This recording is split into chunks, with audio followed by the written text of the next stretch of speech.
Okay, the original origins of what people call the air chair. I'll say Cobra Attacking Eagle first.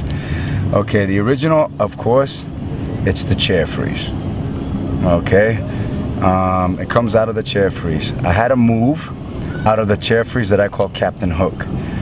If you want to look at a reference for that move, it's the move that I do at Radiotron 1995 or 96 when we battle Renegades. I do a chair freeze, and then my overlap chair freeze, and then my leg wraps around underneath and it pulls me over. And I do what some people call a Valdez or a macaco, like in capoeira. So what I'll do is I'll do the chair, hook under like Captain Hook, and then pull myself over. My head would slide under, then I would stand up and go into a knee drop or something like that. That was the first move, the first evolution of the move. So I call it Captain Hook, like the story Captain Hook, all right? And it's like hooking and then pulling up. Then one day I was training, and I was training on a rug, and I got stuck. So I did the Captain Hook, and when I went to pull up, and usually my head slides under, I went to lift and I got stuck when I lifted, and my head didn't slide because I was on the rug. So I got stuck, so I tried to push really hard, and my head ended up lifting off the ground like doing a crunch sit-up, okay? And then I just fell. And then stunts and them were like, yo, yo, you know what I mean? And they were just like, yo, that's fresh, you know, that's fresh. So, yeah, then that was the beginning of the development. Basically, it was a mistake, you know what I mean? And as I tell people in workshops and around the world, and as I learned as a kid watching other people, if you do a mistake with style, finesse, and class, it's not a mistake anymore. It's a move. So do all the mistakes you want so it can be funky. You know what I'm saying? Just do it funky, actually. So at first, to go back to the freeze, at first I would lift up and I was trying to see what I can do with it, but my other hand that wasn't supported on the ground, touching the ground, wasn't doing anything. It was kind of just in the air. And I believe everything should be a picture. You know what I mean? I've learned watching the way I told you focus way back, think of everything as a picture. Think of everything as a sentence, beginning to end, complete dot, you know? So what I was trying to do, I would look at it and I would feel, I said, it doesn't feel right with this hand. So I kept trying to find things to do with the hand, like put it here, or put it on the nuts, or grab the knee, or, you know, and it just didn't feel right. Then you know, I'm a big fan of Kung Fu movies. I got a big collection of Kung Fu movies in boxes at the moment back in LA. And I'd watch them, and it was a Kung Fu flick. It was a Cobra style, okay, versus an Eagle style. And one guy had Cobra style, the other guy had Eagle style.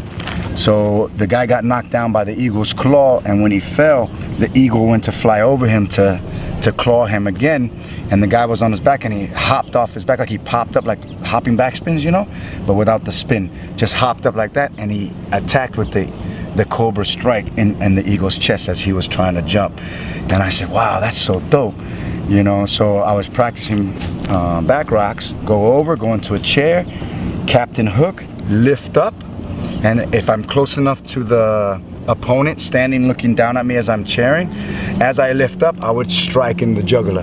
I would strike the guy in the neck, but wouldn't touch him, but act like I strike, and then I would land on the ground and wait for the venom to poison the person like they just got burnt, okay? And that was the idea of the Cobra Attacking Eagle.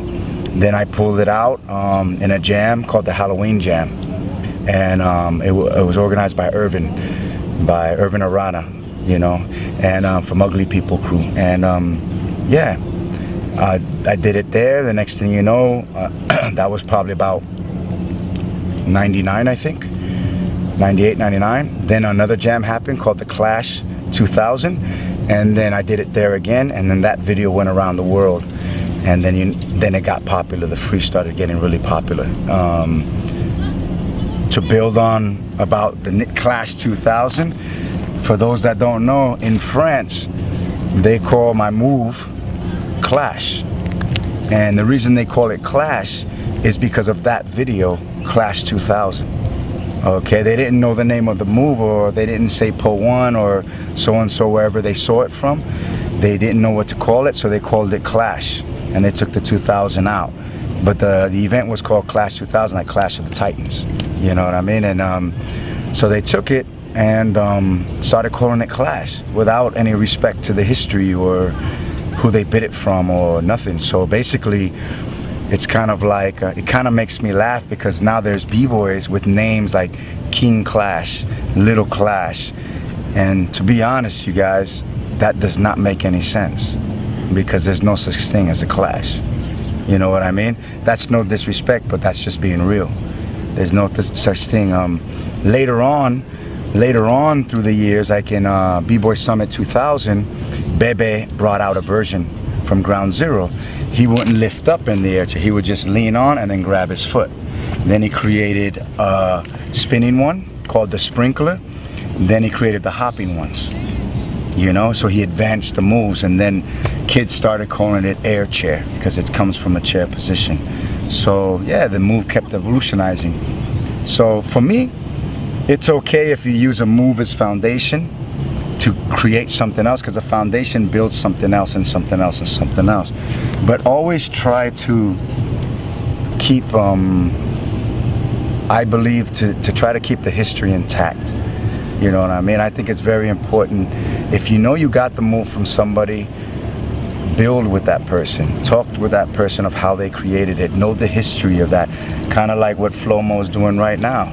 You know what I mean?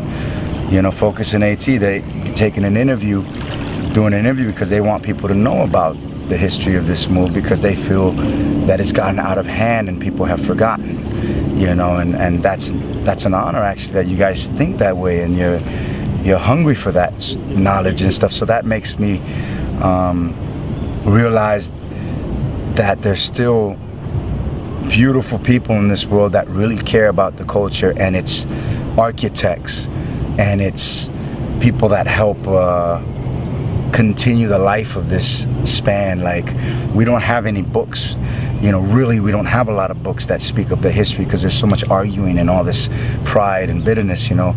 But documentation of video and getting the words out from certain people, I think that's the best knowledge out there, you know. The how would I say, the culture is so young that a lot of our pioneers are still here. I'm nowhere near a pioneer. I'm 82 generation. I started when I was 12 years old. I'm 45 now. That's a, you know, off and on, you know, generation. There's people way before me. Like the air chair, what people call the air chair, Cobra Track and Eagle, would not exist if it wasn't for a chair freeze. You understand what I mean? So you have to show respect to the lineage, you know what I mean, of all these people. So yeah, that's how it came about. So what else? Oh, how I feel. Okay, how I feel about people using it. I actually like that people use it. I like that there's a foundation, and what people have done with it nowadays, it's crazy, you know what I mean?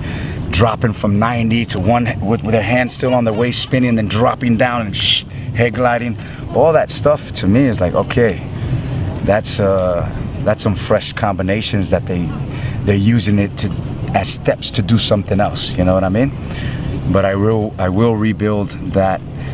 It's very important to not lose sight of where the moves come from, you know what I mean?